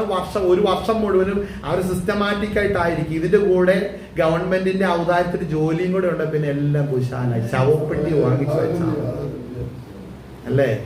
കർത്താവ് ഇതെല്ലാം കാണുന്നുണ്ടേ. ഹല്ലേലൂയ. നിങ്ങൾ അങ്ങനെ വഴിതെറ്റി പോകുന്നവർക്ക് അതിന് മാറ്റം ദൈവം വരുത്തും. ഞാൻ വിശ്വസിക്കുന്നില്ല. ആര് തെറ്റിപ്പോകരുത്? അബ്ബാ പിതാവേ എന്നൊരു സ്വപുത്രന്റെ ആത്മാവിനെ പ്രാപിച്ചവര് തെറ്റിപ്പോകരുത്. അതാ കർത്താവിന്റെ അജണ്ട. മറ്റുള്ളവരെല്ലാം ചേറ്റുകുഴിയിലല്ലേ കിടക്കുന്നത്. ഇടുക്കിയിലൊരു സ്ഥലമാണ് ചേറ്റുകുഴിയില്ലേ? ഹല്ലേലൂയ. ആമേൻ. ചേറ്റുകുഴിയിലാണ് കിടക്കുന്നത്. ഇടുക്കിയിലെ കാര്യമല്ല, സ്വഭാവം കൊണ്ട് ചേറ്റുകുഴിയിലാണ് കിടക്കുന്നത്, പ്രവൃത്തി കൊണ്ട് ചേറ്റുകുഴിയിലാണ് കിടക്കുന്നത്, വിശ്വാസം കൊണ്ട് ചേറ്റുകുഴിയിലാണ് കിടക്കുന്നത്. അവര് പോകും, പക്ഷേ കൃപ പ്രാപിച്ചവര് പോകരുത്.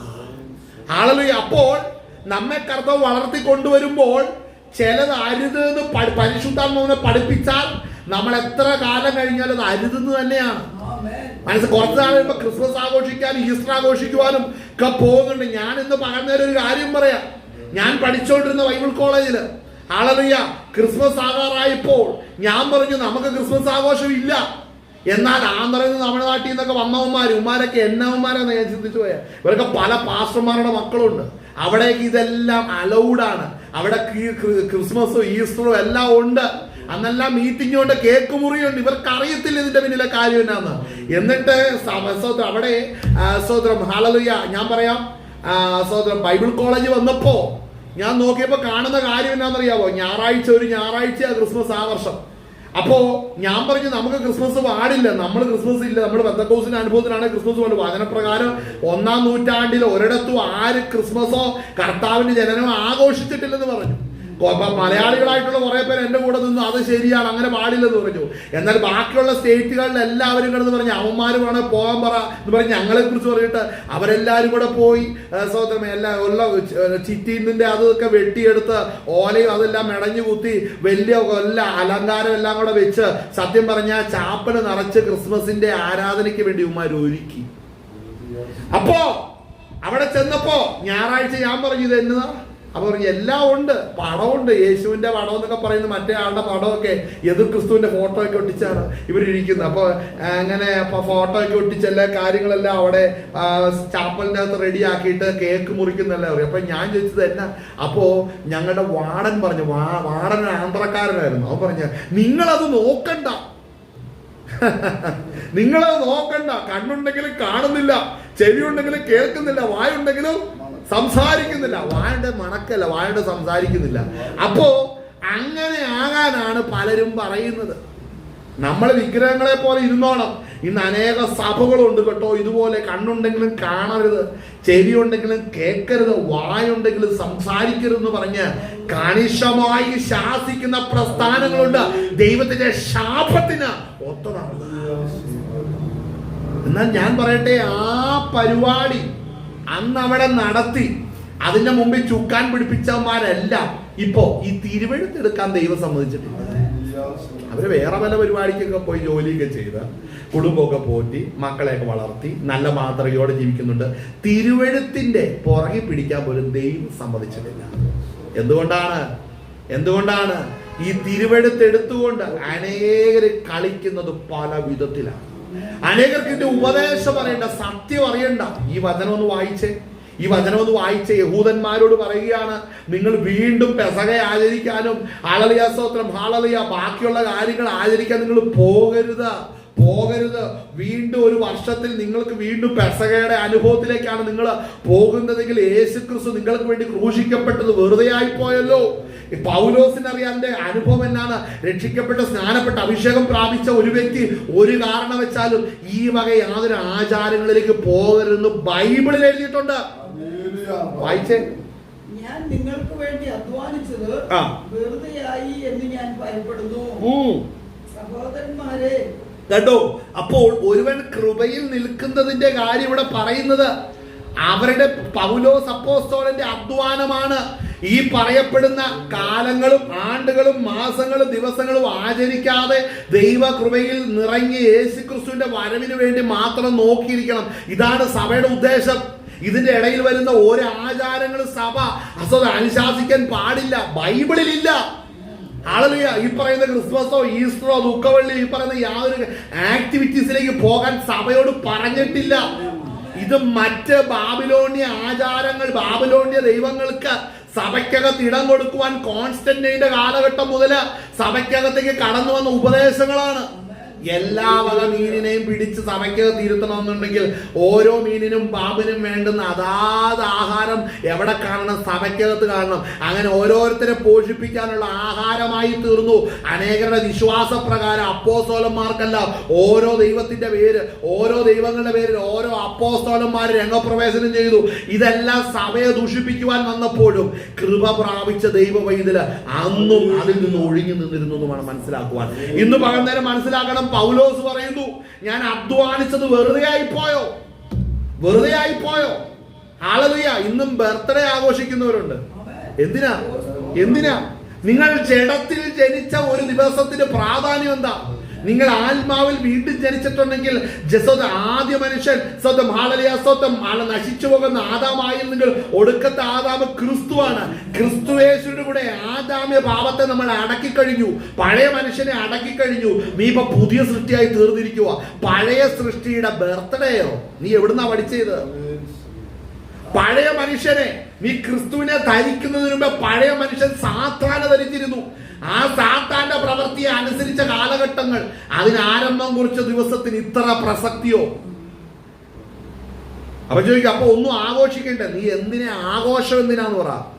നീ എന്താണ് ആഘോഷത്തിന്റെ ഉദ്ദേശം പറ. ആഘോഷങ്ങൾ എന്തിനാണ് ആഘോഷം? കർത്താവായ യേശു ക്രിസ്തു കാൽവറിയിൽ തകർക്കപ്പെട്ട് നമ്മുടെ പാപങ്ങൾക്ക് പ്രായശ്ചിത്തമായി തീർന്നു. അവൻ ക്രൂശിൽ ജയോത്സവം കൊണ്ടാടി. നീ ആഘോഷിക്ക്. എന്ത് ചെയ്യണമെന്നറിയാമോ? തിരുവെഴുത്തുമായി പ്രസംഗിക്ക്, രക്ഷിക്കപ്പെടുന്നവരെ സ്നാനപ്പെടുത്തുക, അവരുടെ രക്ഷയുടെ സന്തോഷം പറയുക, വീണ്ടും ജനിപ്പിക്കുക, ആ സന്തോഷത്തിൽ മുഴുകുക. അല്ലാതെ കള്ളടിക്കുവാൻ, രഹസ്യമായിട്ട് പഴ വഴി കൂടെ പോകുവാൻ, ദുർമാർഗത്തിലേക്ക് പോകുവാൻ, ലോകര് കാണിക്കുന്നെല്ലാം കാണിക്കാനായിട്ട് പോകരുത്. എൻ്റെ ബൈബിൾ കോളേജിന്റെ അകത്തെ പിള്ളേര് എന്താ പറയുക, ആനിവേഴ്സറിയോ അല്ലെങ്കിൽ പറഞ്ഞ സ്പെഷ്യൽ ഡേ എന്ന് പറയുന്നത് അവിടുത്തെ കൺവെൻഷന്റെ ഡേറ്റാണ്. കൺവെൻഷന്റെ ഡേറ്റിലാണ് എല്ലാ പിള്ളേരും സ്റ്റേജിൽ കയറി കിടന്ന് ഡാൻസ് കളിക്കുന്നത്. അപ്പോൾ ഇത് കണ്ടുകൊണ്ട് ബൈബിൾ കോളേജിലെ പിള്ളേർ ഡാൻസ് കളിക്കാൻ പറയും എന്ന് പറഞ്ഞാൽ പച്ചയ്ക്ക് പറഞ്ഞാൽ അവിടെ ഇവിടെയും ചുറ്റിക്കളഞ്ഞ് നടക്കുന്നവനൊക്കെ അപ്പനും അമ്മയും ബഹളം വെച്ച് ബൈബിൾ കോളേജിൽ പറഞ്ഞു വിട്ടതാ. ഇവൻ വീണ്ടും ജനിച്ചതുപോലുമല്ല. അപ്പനും അമ്മയും പറയും, നീ പോയിട്ട് നീ സർട്ടിഫിക്കറ്റ് മേടിച്ചോണ്ട് പോവാ, ഞാൻ കുറച്ച് ആടുകളെ പിടിച്ചു വെച്ചിട്ടുണ്ട്, നീ അവയെ പാലിച്ചോ, എന്നിട്ട് അതിന്റെ എന്താ പറയുന്ന പാലും എല്ലാം കൂടെ നീ വിറ്റ് നീ സുഖമായിട്ടൊക്കെ ജീവിച്ചോ, നീ എന്തിനാ വേറെ പണിക്ക് പോകുന്നത്? അങ്ങനെ കുറെ പാസ്റ്റർമാരായവന്മാരുണ്ട്. ഹല്ലേലൂയ. അങ്ങനെ കുറെ പേര് പാസ്റ്റർമാരായവരുണ്ട്. അങ്ങനെ കുറെ വേല ചെയ്യുന്നുണ്ട്. ദൈവം വിളിച്ചതല്ല ഇവരെ. അപ്പൊ ഞാൻ പറഞ്ഞു വന്നത്, ഒരിക്കൽ ബൈബിൾ കോളേജിൽ ഇതുപോലെ ഡാൻസ്, പിള്ളേർക്ക് ഡാൻസ് കളിക്കണം അല്ലേ എന്ന് പറഞ്ഞാൽ ബിടെക്കിനും MDiനും പഠിക്കുന്നവന്മാര് എല്ലാ പിള്ളേരും എല്ലാ 10, 18, 16, 17, 20 വയസ്സിന് ഉള്ളിലുള്ള പയ്യന്മാരെല്ലാം കൂടെ കിടന്ന് ഡാൻസ് കളി. അപ്പൊ ഞാൻ പറയും, നമുക്കിത് വേണ്ട മക്കളെ, നമുക്കിതിന്റെ ആവശ്യമില്ല. പറയും, നിങ്ങൾ അവന് അങ്ങനെയൊക്കെ പറയും ഇങ്ങനെയൊക്കെ പറയും എന്നൊക്കെ പറഞ്ഞ് തുള്ളലും ചാട്ടമൊക്കെ. ഞാൻ നോക്കിയപ്പോ ഒരു കാര്യമേ, ഇവർ ഇട്ടിരിക്കുന്ന പാട്ട് ക്രിസ്ത്യൻ പാട്ടാ, മലയാളം പാട്ടല്ല, എല്ലാം തമിഴ് അല്ലെങ്കിൽ തെലുങ്ക് അല്ലെ ഹിന്ദി. ഈ 3 പാട്ടില് ഇവർക്ക് തുള്ളാൻ പറ്റുന്ന സ്റ്റെപ്പിലുള്ള സ്റ്റൈലുള്ള പാട്ടുകളും. ഇവർക്ക് തുള്ളണമെന്നുണ്ടെങ്കിൽ നല്ല സ്റ്റൈലുള്ള പാട്ട് വേണം. അത് മലയാളത്തിലില്ല, അതുള്ളത് തമിഴിലും തെലുങ്കിലൊക്കെ ഉള്ളൂ. അപ്പൊ അതിനുള്ള പാട്ട് എടുത്തോണ്ട് വന്നിട്ട് ഇവർ തുള്ളുക. അപ്പൊ നോക്കുമ്പോ ഇവന്മാർ ഈ വെക്കുന്ന ചുവടുകളൊന്നും ഹല്ലേലൂയാസോ ഇവന്മാരുടെ സ്വന്തം ക്രിയകളല്ല, എല്ലാം ഏതെങ്കിലും സിനിമയ്ക്കകത്തെ സ്റ്റെപ്സ് ആണ് ഇവന്മാർ എടുത്തുകൊണ്ട് ഇവിടെ വെക്കുന്നത്. നമ്മളിങ്ങനെ കൈയടിച്ചു കൊടുക്കണം. ആമേൻ ആമേൻ ആമേൻ. അവന് ഓഡിയൻസ് ഇല്ല. ഓഡിയൻസ് എവിടെയാണ്? കർത്താവിന്റെ സഭയാണ് അവന്റെ ഓഡിയൻസ്. ഇതെല്ലാം പിടിക്കപ്പെടുന്ന ഒരു ദിവസമുണ്ട്. ഇതെല്ലാം പിടിക്കപ്പെടുന്ന ഒരു ദിവസമുണ്ട്. ഇതിനെല്ലാം അനുവദിച്ചവന്മാരെ പിടിക്കുന്ന ഒരു ദിവസമുണ്ട്. കണ്ണടച്ചിരുട്ടാക്കിയവരെ പിടിക്കുന്ന ഒരു ദിവസമുണ്ട്. അവൻ എവിടെയെങ്കിലും പൊക്കോട്ടെ എന്ന് എന്റെ വിഷയമല്ലെന്നും വെച്ചോണ്ട് 3-4 വർഷം പഠിപ്പിച്ച് വിടുമ്പോൾ ശ്രദ്ധിക്കണം. അവരെ വഴിതെറ്റിച്ചാൽ അവൻ വഴി പിശാച് എത്ര ആയിരങ്ങളെ വഴിതെറ്റിക്കാനെ ഇറക്കി വിടുന്നത്. ഹല്ലേലൂയ. അങ്ങനെ ചെയ്യുന്നവൻ അവന്റെ കുടുംബം ഗതി പിടിക്കാൻ വേണ്ടി ഇരുന്ന് പ്രാർത്ഥിക്കും. കർത്താവ് കേൾക്കുവോ? നമ്മൾ ഈ പുൽപ്പിറ്റ് സത്യം പറയാൻ ഉപയോഗിക്കും. സത്യം പറയണം. ഈ പുൽപ്പിറ്റ് അനുഗ്രഹിക്കപ്പെടണം. നമ്മൾ സത്യം പറയണം. സത്യം പറയണം. സത്യം പറയുന്നില്ല. പാസ്റ്റർമാർ സത്യം പറയുന്നില്ല, യാഥാർത്ഥ്യം പറയുന്നില്ല. ഇന്നും പലതും മൂടി വെച്ചാണ് പലതും പഠിപ്പിച്ചുകൊണ്ടിരിക്കുന്നത്. സത്യം പറയണം. സത്യം പറയുന്നില്ലെങ്കിൽ ഈ പണിക്ക് വരരുത്. വേറെ എത്രയോ പണിയുണ്ട്. കൂലിപ്പണിക്ക് പോകും. ഈ പണിക്ക് വരരുത്. സത്യം പറയാൻ നിന്റെ നാവ് ഒരുക്കപ്പെടുന്നില്ലെങ്കിൽ ഈ തിരുവെഴുത്ത് എടുക്കരുത്. ഞാൻ പറയാം, അന്ന് ആ തുള്ളിയവന്മാരിൽ ഒരുത്തനുമില്ല ഇന്ന് ദൈവവേലയ്ക്ക്. വ്യക്തമായിട്ടറിയാം. ഈ പരിപാടിക്കില്ല. കണ്ടിടത്തെല്ലാം കുത്തി പറഞ്ഞു പോയമാർ ഈ പരിപാടിക്കില്ല. ഹല്ലേലൂയ. എന്നാൽ വേറെ കുറെ പേര് പിടിച്ചു നിൽക്കുന്നുണ്ട്. അവര് പറയുന്ന ഉപദേശം ബൈബിളിൽ ഉപദേശമല്ല, പ്രോസ്പെരിറ്റിയാണ് പറയുന്നത്. അത് വേറൊരു വശത്ത്. അവന്റെ നല്ല കാലം മുതൽ ഒരു സുഹൃത്തിന്റെ, ബൈബിൾ കോളേജിൽ പഠിച്ചുകൊണ്ടിരുന്ന ഒരു സുഹൃത്തിന്റെ കല്യാണത്തിന് ഞാൻ പോയപ്പോ ഞാൻ കണ്ടൊരു കാര്യം, ഞാൻ സൂക്ഷിച്ചു നോക്കി സ്റ്റേജിലേക്ക്. ഇവന്റെ അടുത്തിരിക്കുന്ന ആള് ഞാൻ പണ്ട് കണ്ട ആളാണോ? അപ്പൊ നോക്കിയപ്പോ അല്ല, പണ്ട് കണ്ട ആളല്ല. അപ്പോ എനിക്കറിയാം പണ്ടത്തെ കാലത്ത് എന്തായിരുന്നു, അവന് വേറെ ബന്ധം ഉണ്ടായിരുന്നു. അപ്പോ ഡ്രൈവിംഗ് പഠിക്കാൻ ഒരു വണ്ടി, കാർ പോർച്ചിലിടാൻ വേറൊരു വണ്ടി. കൊള്ളാം. അവൻ ശുശ്രൂഷകനാ, പ്രോസ്പെരിറ്റി പ്രസംഗിക്കുന്നല്ല, സൂപ്പർ ശുശ്രൂഷകൻ. ഹല്ലേലൂയ. എം ശാമൂലിന്റെ ഭാഷയെ പറഞ്ഞ മറ്റൊരാത്മാവ്. മനസ്സിലാവുന്നുണ്ടോ? ഹല്ലേലൂയ. അവന് നല്ല സമയത്ത് നല്ല ടൈമിൽ അവന് അവിടെ പ്രേമിക്കാൻ ഒരു പെണ്ണിനെ വേണം. അതിന്റെ കൂടെ ഒത്താശ ചെയ്യാൻ അപ്പനും അമ്മയും. മനസ്സിലാവുന്നുണ്ടോ? അത് വേറൊരാത്മാവാണ്. മനസ്സിലാക്കണം. ഇന്ന് അനേകർ ഈ ഫീൽഡിലില്ല. നിൽക്കുന്നവനൊക്കെ താമസമില്ലാതെ ഇവിടുന്ന് ഗെറ്റ് ഔട്ട് അടിക്കും. കർത്താവ് പറഞ്ഞു വിടുന്നത്. നമ്മൾ ഈ ചിലരെയൊക്കെ ചില അലിഗേഷനിൽ പിടിക്കുമ്പോൾ നമ്മൾ എന്തിക്കും, ഒയ്യോ ആരാണ്ട് ഏതാണ്ടല്ലട, കർത്താവ് തന്നെ കൊടുത്തതാണ്. കർത്താവ് തന്നെ പിടിപ്പിച്ചതാ. നമ്മൾ ഇന്ന് കഴിഞ്ഞ ദിവസം തമിഴ്നാട്ടിൽ കാണുന്ന ഒരു വ്യക്തിയെ, പാസ്റ്ററിനെ ഒരു അലിഗേഷനിൽ പിടിച്ചു. പറഞ്ഞ ഭാര്യയുടെ അനിയനും കുടുംബക്കാരെല്ലാം ഒറ്റക്കെട്ടായിട്ട് അവനെ ഒതുക്കിയതാണ്. ഞാൻ ചോദിക്കട്ടെ, നീ വലിയ പ്രവാചകനായിരുന്നല്ലോ, നിനക്കിട്ട് ഈ പണി വരുന്നത് നിനക്ക് വെളിപ്പെട്ടില്ലേ? നിനക്കിട്ട് ഈ പണി വന്നത് വെളിപ്പെട്ടില്ലേ? നിന്റെ കുടുംബത്തിരിക്കുന്ന ഭാര്യ നിനക്ക് 30 വെള്ളിക്കാശിന്റെ ഒറ്റുന്നുള്ളത് കണ്ടില്ലേ? ഒന്നും കണ്ടില്ലല്ലേ? അതാ മറ്റൊരാത്മാവിന്റെ പ്രത്യേകത. മറ്റൊരാത്മാവിന്റെ പ്രത്യേകത അതാണ്. നിന്നെ ഒറ്റിക്കെടുക്കുവാൻ പലരും പദ്ധതിയിട്ട് വരുമ്പോൾ കൃത്യം കർത്താവ് അങ്ങനെയല്ലായിരുന്നു. തീവെട്ടിപ്പന്തങ്ങളുമായി ഹല്ലേലൂയ ഗത്സമനയിൽ പ്രാർത്ഥിച്ചുകൊണ്ടിരുന്ന കർത്താവിന്റെ അടുക്കലേക്ക് ഒരു കൂട്ടം എന്നിട്ട് പറഞ്ഞു, ഞങ്ങൾക്ക് യേശുവിനെ കാണണമെന്ന് പറഞ്ഞു. നിങ്ങൾ ആരെ അന്വേഷിക്കുന്നു? ഞങ്ങൾക്ക് യേശുവിനെ കാണണമെന്ന് പറഞ്ഞു. നിങ്ങൾ അന്വേഷിക്കുന്നവൻ ഞാനാണെന്ന് പറഞ്ഞു. ഹല്ലേലൂയ. ഞാനെന്നുള്ള പദം വെളിപ്പെട്ടപ്പോൾ, ഞാനാകുന്നവൻ ഞാനാകുന്നു എന്നുള്ള പദം വെളിപ്പെട്ടപ്പോൾ മനസ്സിലാക്കണം, നിന്ന ജനം പുറകോട്ട് മറിഞ്ഞു വീണു. വീണ്ടും നിങ്ങൾ ആരെ അന്വേഷിക്കുന്നു? നിങ്ങൾ യേശുവിനെ അന്വേഷിക്കുന്നു എന്ന് പറഞ്ഞാൽ ഞാൻ തന്നെയാകുന്നു എന്ന് പറഞ്ഞു. ഇത് പറഞ്ഞുകൊണ്ടിരുന്നപ്പോൾ തന്നെ സംശയം തീർത്തൊരുത്തൻ പുറകിൽ നിന്ന് കയറി വന്നു. അവൻ 12 പേരിൽ ഒരുത്തനായിരുന്നു. അവൻ പുറകിൽ നിന്ന് കയറി വന്ന് കർത്താവിനെ ചുംബിച്ചു. കർത്താവ് ചോദിച്ചു, ചുംബനം കൊണ്ടോ നീ കർത്താവിനെ കാണിച്ചു കൊടുക്കുന്നത് മറ്റൊരാത്മാവിന്റെ ശക്തി കൊണ്ടോ? ഹല്ലേലൂയ. തീവെട്ടിപ്പന്തങ്ങളുമായിട്ട് നിന്നവന്മാരെ ഒരുമിച്ച് നിർത്തിക്കൊണ്ട് അവരുടെ ഇടയിലൂടെ 11 അപ്പോസ്തലന്മാരെ കടത്തിവെട്ടി ഒരുത്തൻ പിശാച് കർത്താവിനെ ചുംബിച്ചു. പക്ഷെ കർത്താവ് കാൽവറിയിൽ മരണം വഹിക്കുന്നതിന് മുമ്പേ ഇവൻ തൂങ്ങിച്ചാകണമെന്ന് പിതാവിന് ഇഷ്ടമായി. പലത് ശുശ്രൂഷ തീർക്കാതെ മാറുന്നതിന്റെ പിന്നിൽ ദൈവത്തിന്റെ കരം തന്നെയാണ്. ഹല്ലേലൂയ. ബലഹീനവും ദരിദ്രവുമായ ആദ്യ പാഠങ്ങളിലേക്ക് ചിലരെ ദൈവം തിരിക്കുന്നതിന്റെ പിന്നിൽ ദൈവത്തിന് പദ്ധതി ഉണ്ടായിട്ട് തന്നെയാണ്. ഹല്ലേലൂയ. ഹല്ലേലൂയ. സ്തോത്രം. ഹല്ലേലൂയ. നമുക്കൊരു വാക്യം വായിച്ച് നമുക്ക് അവസാനിപ്പിക്കാൻ. ഗലാത്യ ലേഖനം നമ്മൾ വായിച്ച 4-ാം അധ്യായം അതിന്റെ 29-ാം വാക്യം നമുക്ക് വായിക്കാം. എന്നാൽ അന്ന് ജഡപ്രകാരം ജനിച്ചവൻ ആത്മപ്രകാരം ജനിച്ചവനെ ഉപദ്രവിച്ചതുപോലെ ഇന്നും കാണുന്നു. ഇന്നും അത് നടന്നുകൊണ്ടാണ് ഇരിക്കുന്നത്.